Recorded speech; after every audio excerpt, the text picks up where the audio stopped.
One common finding of urine analysis is the appearance of different types of crystals. These crystals can give you a lot of clinical information, starting from the propensity to form a stone, a renal stone, to presence of different molecules in the blood, that is, different biochemical disorders. Over here, you can see some commonly encountered crystals in urine.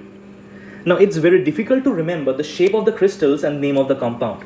So for that, I have my own way of remembering things. So we start with calcium oxalate. Over here, this calcium oxalate is a dihydrate.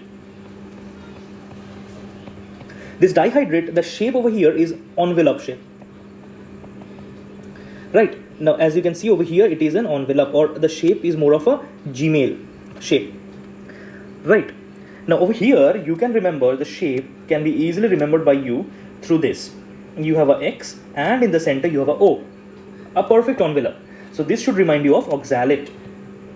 After that, similarly, we have another crystal which is known as calcium oxalate, but it is a monohydrate. The shape is a dumbbell shape. Right. Now, how do you remember this dumbbell shape? Over here, you have two O's.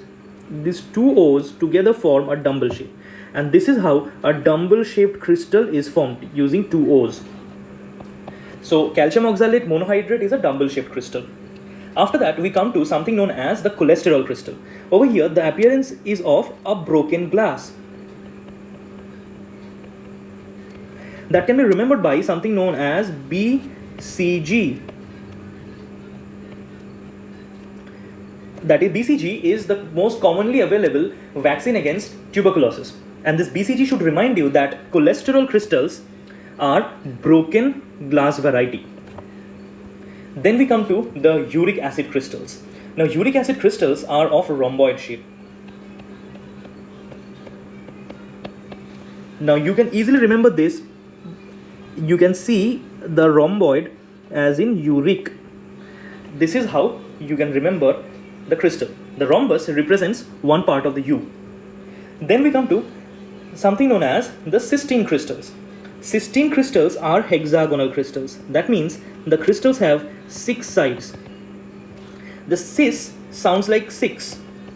And by that, you can remember it's a 16 rather than cystine, and you can remember the 6-sided hexagonal crystals. After that, we have struvite. Struvite makes me remember starving, and starving can lead to death. And once you die, you will need a coffin to bury your body. And thus, you can remember this coffin lid shaped crystals. So it is a coffin lid shaped crystal. Finally, we come to the calcium phosphate crystals. This phos word makes me remember bush. Phos, bush. So it looks like a small bush. So bush shaped irregular crystal is present in case of calcium phosphate.